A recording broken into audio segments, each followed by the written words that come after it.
Hey friend, in this video I'm trying to show you how to download and install IPTV Smarter Pro on Google TV.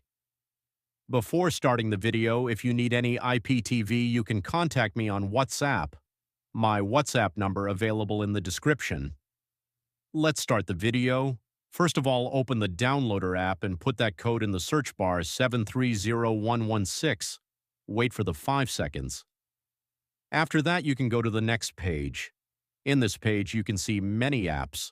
So, find IPTV Smarter Pro and press on it.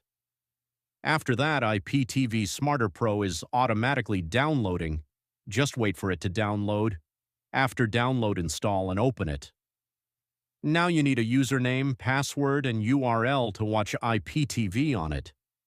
So, put your username and password. If you don't have a username and password, then contact me on WhatsApp. I will give you a username and password at affordable prices. If you like this video, subscribe my YouTube channel. Thanks for the watching.